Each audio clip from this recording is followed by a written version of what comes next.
Bonjour, vous le savez si vous regardez régulièrement ces vidéos, plus on s'intéresse au corps, plus on s'intéresse au fonctionnement de l'humain, et plus on se rend compte qu'il est nécessaire de fonctionner avec une vision globale et non pas une vision séparative.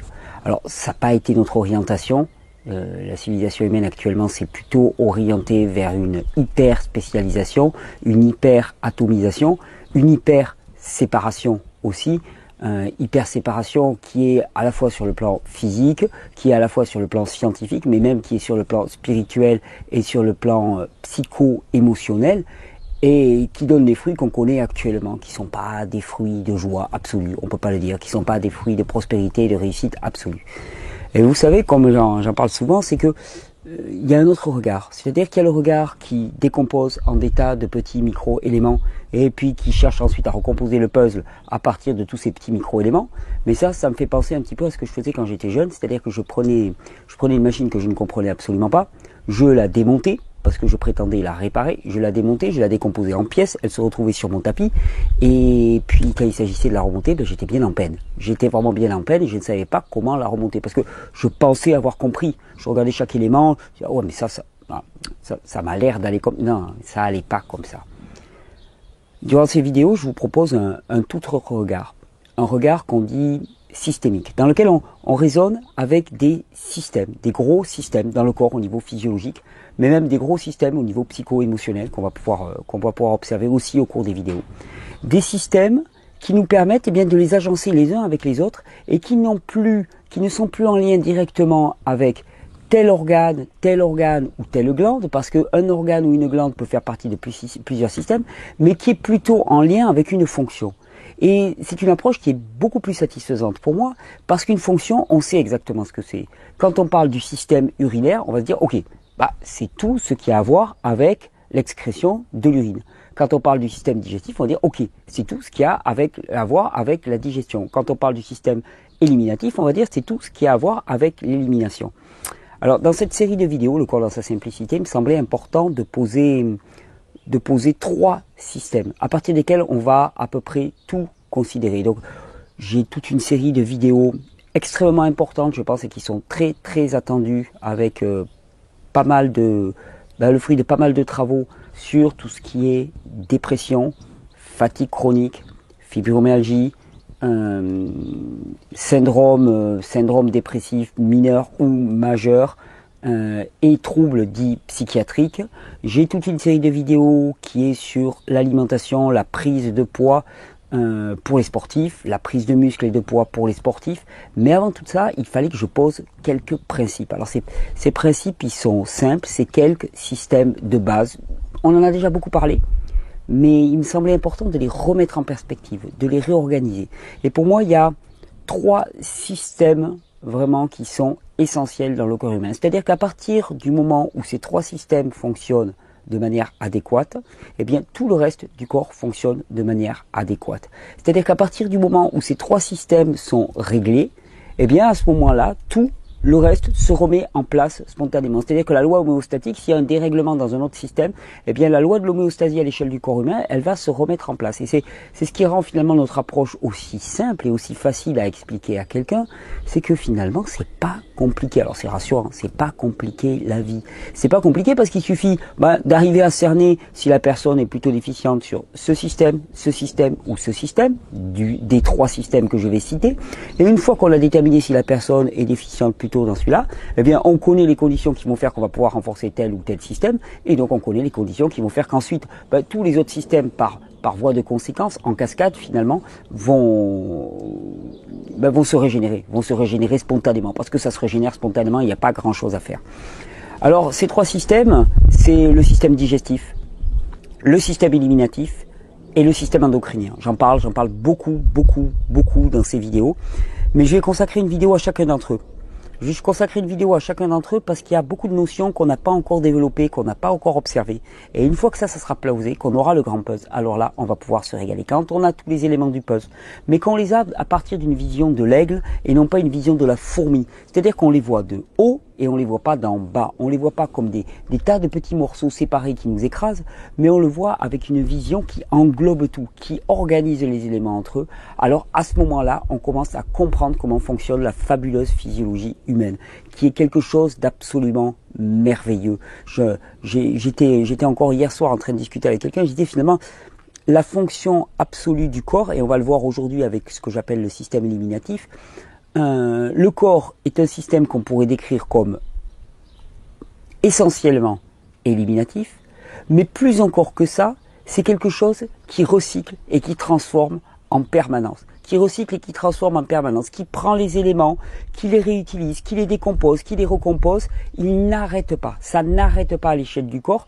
Il y a une activité permanente, c'est-à-dire que les choses sont d'un aspect transitoire permanent. Et l'erreur actuelle, eh bien, c'est dans un système comme ça dans lequel il y a une réutilisation permanente, dans lequel il n'y a pas un organe ou un système qui gouverne un autre système, mais qu'en fait, tel organe conditionne le fonctionnement de celui-là, qui conditionne le fonctionnement de celui-là, mais celui-là même conditionne le fonctionnement de celui-là. Et donc, nous sommes un individus, c'est-à-dire qu'il ne peut pas y avoir un déséquilibre sur un organe ou sur un système sans qu'il y ait en cascade des déséquilibres sur les autres systèmes qui vont eux-mêmes parvenir à reboucler pour déséquilibrer ce système. Et donc, il y a une boucle de dégénérescence et il y a une boucle de régénérescence à l'inverse. Et tout le but, c'est de lancer le corps dans un processus de régénérescence et non pas dans un processus de dégénérescence. Et donc l'image qui me vient souvent, c'est qu'on a une machine extrêmement complexe dans laquelle finalement telle chose conditionne telle chose, conditionne telle chose, conditionne telle chose. Et qu'est-ce qu'on fait nous? Eh bien, dans cette chaîne de causalité multiples qui se bouclent sur elle-même, eh bien nous, de temps en temps, on comprend quelque chose.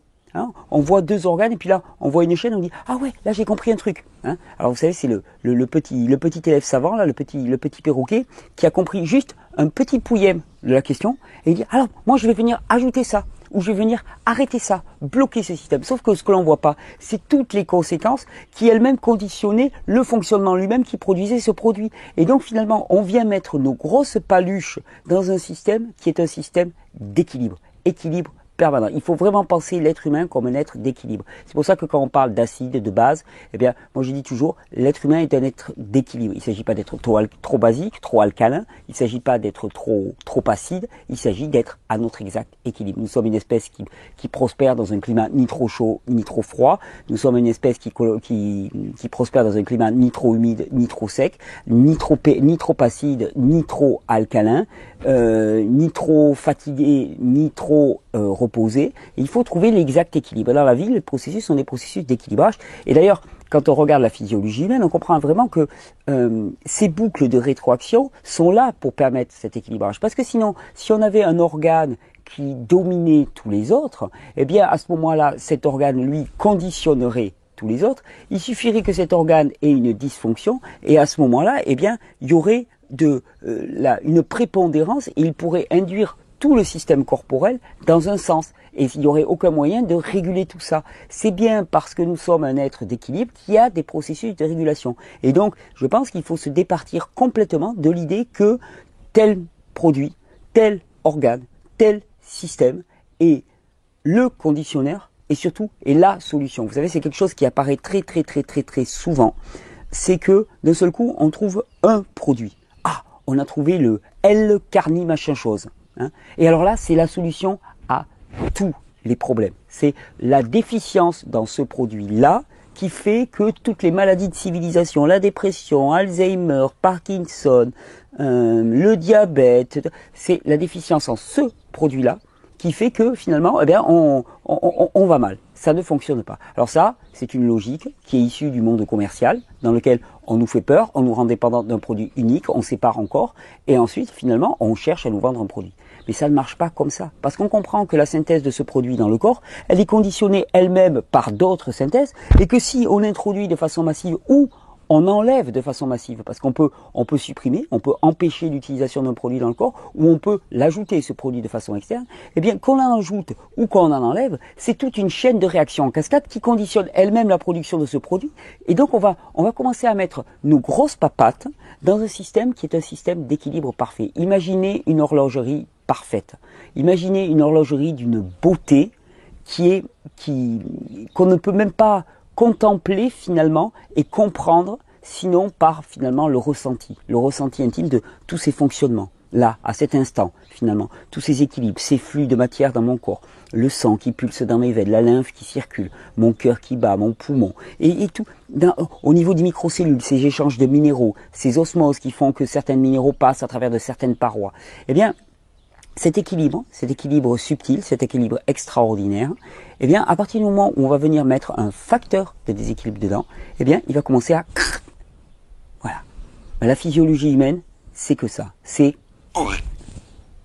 un petit facteur de déséquilibre. Dans l'engrenage parfait qui avait été créé et qui devait fonctionner de façon parfaite, eh bien, il y a un petit grain de sable. Et ce petit grain de sable, il va faire que ça va coincer, on va sauter une dent au niveau d'un engrenage, mais cette dent qui saute, eh bien, elle va devenir une autre dent à un autre niveau, à un autre niveau, à un autre niveau, à un autre niveau, à un autre niveau. Et puis, de part en part, eh bien, le déséquilibre se transmet à toute la machinerie. Sauf que, comme je vous l'ai dit, ce système, il se boucle sur lui-même. Et donc, il y a aussi, dans ces engrenages, des engrenages qui permettent d'évacuer les grains de sable. Et donc, toute l'histoire de ce qu'on a appelé la maladie, c'est la question du rapport entre le nombre de grains de sable qui arrivent et le nombre de grains de sable qui partent. Parce que s'il y a plus de grains de sable qui arrivent que de grains de sable qui partent, eh bien, ils vont venir s'accumuler. Et donc, pour ça, on a un système qu'on appelle le système éliminatif, qui est en grande partie basé sur le système lymphatique. Le système éliminatif, il utilise des organes, il utilise des glandes, mais au final, qu'est-ce qui sous-tend le système éliminatif? C'est ce fabuleux système lymphatique. Et aujourd'hui, je voulais y consacrer cette petite vidéo thématique, le fabuleux système lymphatique. Nous sommes avant tout des êtres d'élimination, c'est-à-dire qu'il ne peut pas y avoir d'assimilation s'il n'y a pas d'élimination préalable. Je le martèle à longueur de vidéo, mais vous comprenez bien que dans cette fabuleuse machinerie ici, c'est plein de sable, vous aurez beau vouloir introduire de l'huile, ça ne rentrera pas. Le sable aura pris toute la place. Et c'est donc la notion, l'évacuation qu'il faut privilégier. Et nous avons été conçus comme ça. Nous avons été conçus pour favoriser l'élimination. Et quand on pense à une cellule, quand on pense à un corps, on a toujours l'impression que c'est d'une complexité extrême. Et pour moi, quelque chose est satisfaisant s'il ramène à des choses simples. Et j'en parle dans les vidéos, je propose un modèle du corps simple et pas simpliste, qui est basé sur la cellule, le sang et la lymphe. Et aujourd'hui, tout le challenge, ça va être, au-delà du mental, du concept, tout le challenge, ça va être de vous faire goûter la puissance de ce modèle. Quand je dis que tout organe est composé de sang, de cellules et de lymphe, tout système dans le corps n'est composé que de sang, de cellules et de lymphe, que ce soit un système cardiaque, que ce soit un système conjonctif des tissus, que ce soit un système pulmonaire, que ce soit un système nerveux, parce que les neurones ne sont que des cellules nerveuses, eh bien, on arrive à avoir un système dans lequel, eh bien, il y a sang qui nourrit la cellule, qui est éliminée par de la lymphe. La lymphe entoure toutes les cellules. C'est-à-dire que la lymphe, c'est le gardien qui va conditionner tout ce qui va arriver dans l'histoire de la vie d'une cellule. C'est-à-dire que tout ce qui va pouvoir être apporté à cette cellule, toutes les informations, tous les nutriments, tout l'oxygène, et tout ce qui va pouvoir être éliminé de ces cellules passera obligatoirement par le gardien de la lymphe.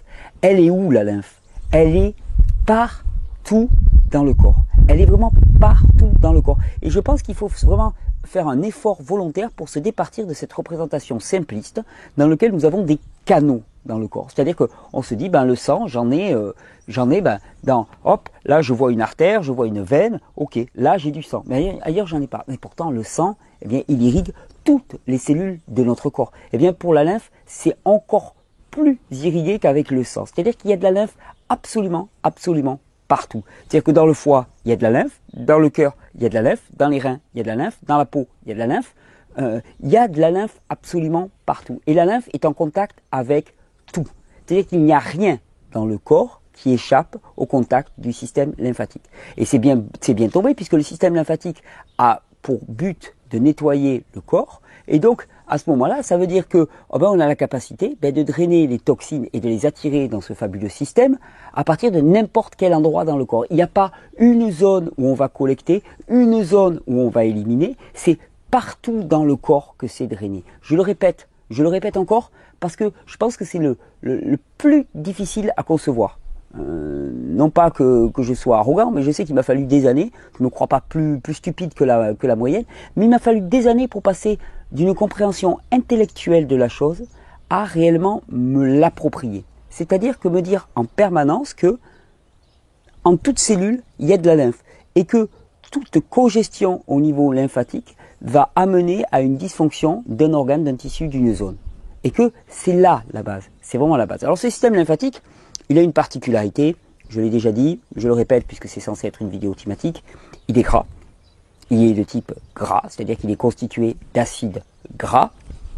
Et ça a une finalité, c'est que les produits gras dans l'organisme nous protègent contre les agressions. Le gras, les acides gras dans l'organisme sont dits agents anti-inflammatoires. C'est pour ça que proposer un régime alimentaire dans lequel il y aurait absence d'acides gras est pour moi fondamentalement une erreur, et d'ailleurs ça ne se trouve absolument pas dans la nature, c'est purement idéologique, parce que nous avons besoin d'acides gras.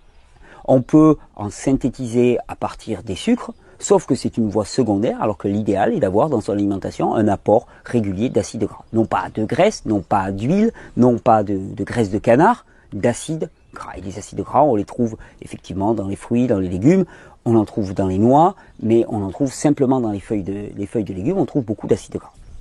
Donc avoir des sources d'acides gras. Les graisses, alors au niveau du sang, on l'appelle le cholestérol, dans certaines zones du corps, on l'appelle le cholestérol. Pour faire simple, on appelle ça de la graisse, des acides gras. Eh bien, les acides gras protègent le corps contre les agressions.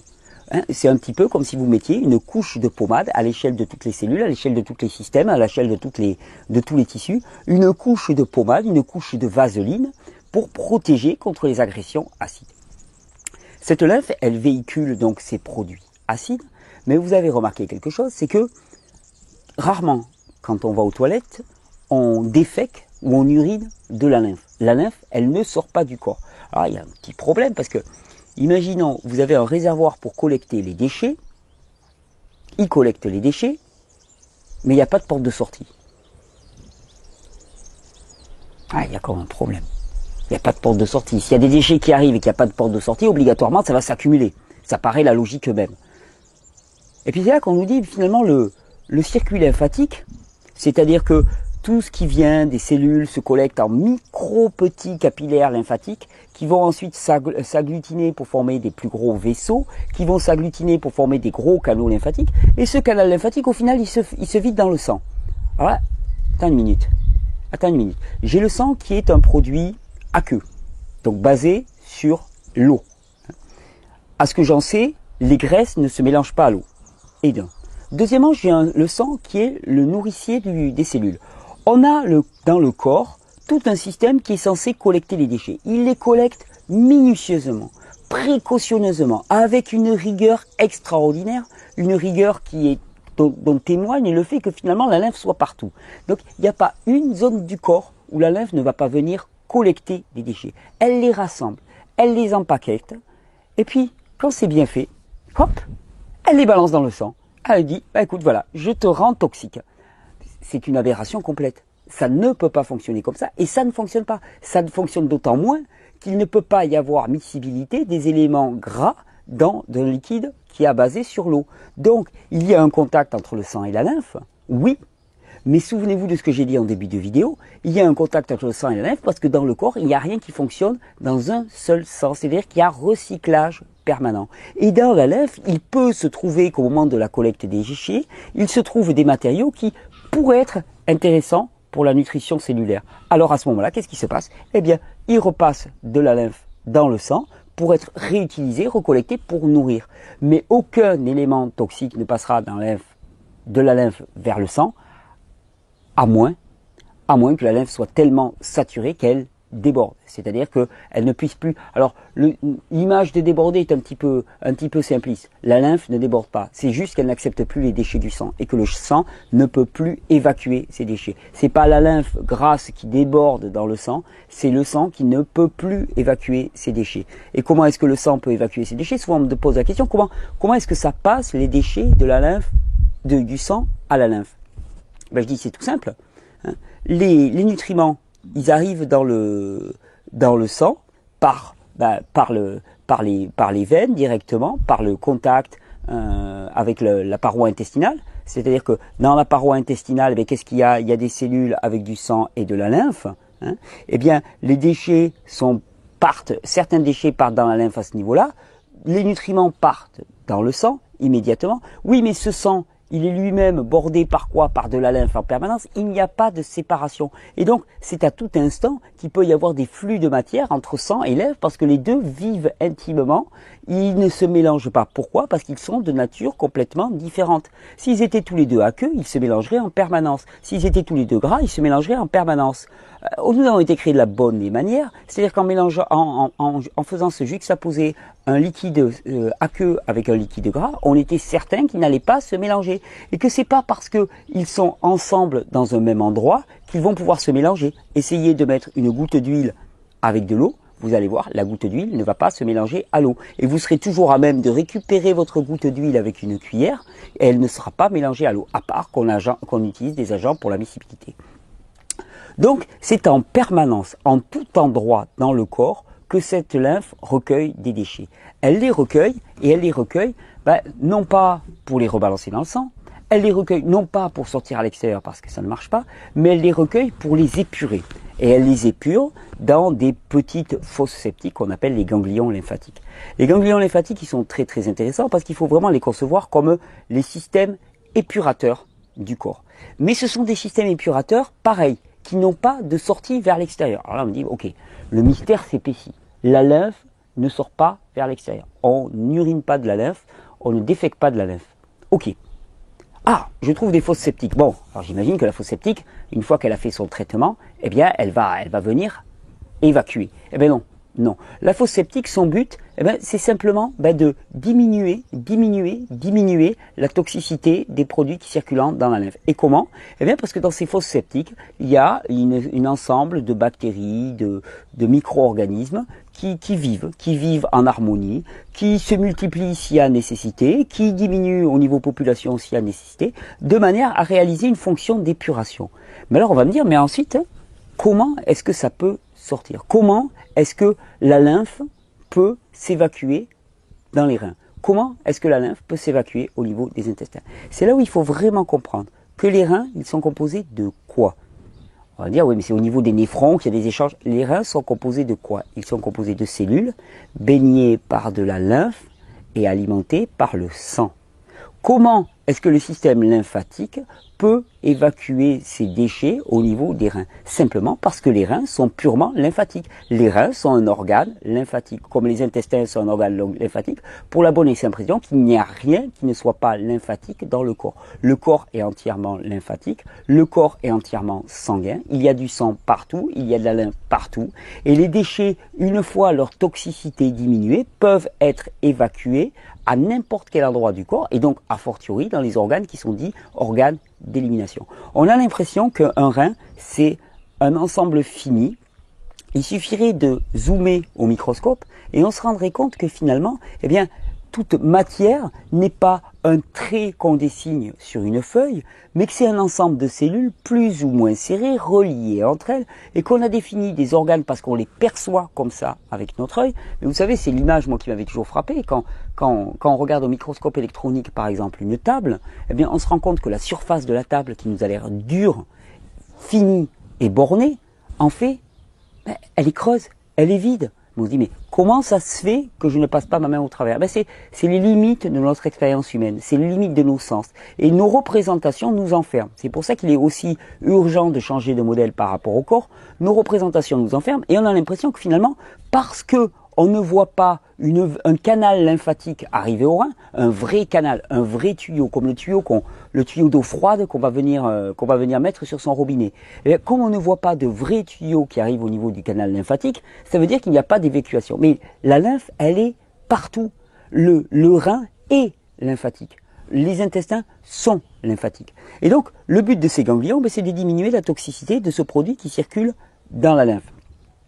Et quand les ganglions sont surchargés, quand ils ont trop de travail, eh bien, ils ne peuvent plus évacuer. Et à ce moment-là, eh bien, ils ne peuvent plus évacuer, ils ne peuvent plus diminuer la toxicité inhérente des produits. Et qu'est-ce qui se passe? Eh bien, ce qui est évacué est encore trop chaud, trop brûlant, trop acide, parce que ça, c'est exactement la même chose. Et on a des pathologies de type infection urinaire, l'urine qui brûle, la peau qui brûle, les intestins qui brûlent, la bouche qui brûle. Chaque fois que ça brûle dans le corps, ça veut simplement dire attention, les produits brûlants qu'on a introduits n'ont pas pu être éteints par les pompiers qu'on appelle le système lymphatique. C'est-à-dire que le système lymphatique, on pourrait l'appeler le grand pompier. C'est le grand pompier, son but c'est d'éteindre le feu. Il y a un grand incendie dans le corps actuellement, nous sommes en incendie permanent et il y a le pompier de service qui est là. Sauf que le pompier, eh bien, il a un effectif donné et il ne peut pas faire plus que cet effectif-là. Le système lymphatique, il a quelques caractéristiques qu'on a déjà décrites de multiples fois. Il ne circule pas vraiment par lui-même, il circule par le mouvement. C'est pour ça que le mouvement est aussi important. Le mouvement régulier, physiologique, non pas le surexercice, mais au contraire un mouvement permanent. Et c'est pour ça que la civilisation moderne va à l'encontre totale des processus éliminatifs. Système lymphatique, je vous ai dit, il est composé de matériaux gras. Et souvent, on nous entend dire finalement, les acides gras qui sont dans l'organisme, ils passent dans le sang, et puis ensuite le foie synthétise du cholestérol qui va venir dans le système lymphatique. Ça aussi, ça fait partie des belles fables qu'on nous raconte. Il y a énormément d'acides gras qui passent directement au niveau du système lymphatique, directement, à partir de la paroi intestinale. On va dire, mais comment est-ce possible ? Comment est-ce possible? Parce que comment est-ce que la lymphe peut drainer au niveau de la paroi intestinale? Souvenez-vous que la paroi intestinale est composée de lymphe. C'est-à-dire que toute chose dans le corps est composée en permanence de lymphe, de sang et de cellules. Alors la cellule, on s'en moque, quelque part. Donc toute chose dans le corps est composée de lymphe ou de sang. Et en fonction du but recherché, eh bien le produit va être dirigé vers la lymphe ou dirigé vers le sang, et le sang va pouvoir faire passer dans la lymphe. Quelque part, c'est un jeu à trois. C'est-à-dire qu'on a un produit, un élément, qu'il soit toxique ou non toxique. Et en tout instant, cet élément est au contact de lymphe et de sang. Et il peut choisir, il peut être choisi pour lui, on va dire, parce qu'il n'y a pas d'intelligence dans ces éléments-là, mais on peut choisir pour lui, le système, le corps, tel qu'il a été conçu, peut choisir pour lui s'il sera dirigé vers la lymphe, vers le sang, et si par hasard il a été dirigé vers le sang par mégarde parce que la lymphe à cet endroit-là ne pouvait plus collecter de produits, parce qu'il y a des stagnations dans la lymphe, il y a des stagnations locales, et on va le voir plus en détail tout à l'heure, eh bien à ce moment-là, un peu plus tard, il va pouvoir repasser immédiatement du sang vers la lymphe. Et ces stagnations locales, elles sont intéressantes, parce que je vous ai parlé des gros vaisseaux de circulation lymphatique, avec les ganglions, et je vous ai parlé du liquide interstitiel. Ces deux sont de la même nature. Ils sont tous les deux de type lymphatique, c'est-à-dire gras, et correspondent à la même finalité. Et c'est là où les systèmes sont intéressants, ils correspondent à la même finalité, c'est collecter les déchets. Sauf que les ganglions lymphatiques, il n'y en a pas partout. Il n'y a pas des milliards de ganglions lymphatiques dans le corps. Il y en a à peu près 900, donc un gros millier à peu près, à ce que l'on en sait. Et ils sont situés le long des grands canaux, des grands axes de circulation lymphatique. Et donc, dans un organe, eh bien, il n'y a pas un canal lymphatique qui passe. Il y a du liquide interstitiel qui draine les déchets, mais qui va venir ensuite, doucement, par proximité, se déverser dans un grand canal qui va circuler le long des ganglions. Et c'est comme ça qu'on peut comprendre qu'on ait des congestions lymphatiques localisées. Pourquoi? Parce que finalement, le réseau principal est déjà tellement plein, les ganglions sont déjà tellement pleins, que les organes qui devaient finalement collecter avec leur lymphe présente partout, dans l'organe, qui devait collecter les déchets, eh bien, l'organe ne peut plus déverser ces matériaux. Et c'est comme ça qu'un organe devient congestionné lymphatiquement, s'étouffe lui-même et perd sa fonction. Et ça, c'est une notion qu'on n'a pas ou qu'on a peu, qui commence à émerger, c'est la notion de fonction. Il y a une branche de la médecine qui s'appelle la médecine fonctionnelle maintenant, dans laquelle on commence à considérer que finalement, eh bien, ce n'est pas une question d'apport de produits de l'extérieur qui va conditionner le fonctionnement de l'organe, mais c'est la capacité elle-même de l'organe à fonctionner de par sa capacité à voir ses cellules approvisionnées dans les éléments qui leur sont nécessaires, c'est-à-dire le sang et l'oxygène. C'est ce qu'on appelle la médecine fonctionnelle. C'est une médecine qui commence à avoir un regard beaucoup plus holistique sur le corps. Alors cette lymphe, qu'est-ce qu'on peut en dire encore? Cette lymphe, quand on parle du système éliminatif, la lymphe, c'est la base de la base de la cause de la cause de la cause du système éliminatif. C'est-à-dire qu'on va vous dire, le système éliminatif, c'est les reins, c'est le foie, c'est les intestins. Oui, mais tout ça, avant de pouvoir éliminer, ça va passer par où? Ça va passer par les intestins. Ça va passer par la lymphe. La lymphe est l'élément anti-inflammant du système. C'est celui qui va faire diminuer la toxicité de manière à ce qu'on puisse faire sortir. Alors, quand on parle de système éliminatif, on parle d'abord de système lymphatique. Le système lymphatique est l'agent du système éliminatif. Il n'y a pas d'élimination s'il n'y a pas eu au préalable diminution de la toxicité, de l'agressivité, de la dangerosité des produits traités. C'est un petit peu comme si on manipulait en permanence des produits hautement agressifs et qu'il fallait diminuer leur toxicité. On comprend aussi que toute dysfonction au niveau d'un organe du corps est avant tout une dysfonction liée simplement à la congestion lymphatique de cet organe. Et avant d'aller voir des carences, des déficiences, c'est avant tout la congestion lymphatique de l'organe en question qu'il faudrait aller considérer. Le système éliminatif, qu'on va voir en détail la prochaine fois, le système éliminatif s'appuie sur ce système lymphatique. Le système éliminatif conditionne le système assimilatif. Alors on va me dire, finalement, le système lymphatique, l'état du système lymphatique est le plus important des critères à vérifier dans tout l'organisme. Ben oui. Eh ben oui. On me parle d'allergie, lymphe. On parle de cancer, lymphe. Parce que il n'y a pas de développement cancéreux s'il n'y a pas eu au préalable une congestion lymphatique qui a fait que les cellules ne pouvaient pas évacuer leurs déchets. On me parle de Alzheimer. Alzheimer, on vous parle de Alzheimer, diabète de type 3, c'est-à-dire résistance à l'insuline au niveau de la cellule cérébrale, au niveau de la neurone. Pourquoi est-ce qu'il y a une résistance à l'insuline? Surtout parce que la cellule, elle est baignée dans un liquide tellement épais, donc de la lymphe tellement épaisse, qu'elle ne peut plus recevoir les sucres qui devraient la nourrir. Elle ne reçoit plus ses nutriments. On me parle de n'importe quelle pathologie, à la base des bases, il y a la lymphe et l'état de cette lymphe. Alors, on va passer d'un savoir théorique à un savoir pratique.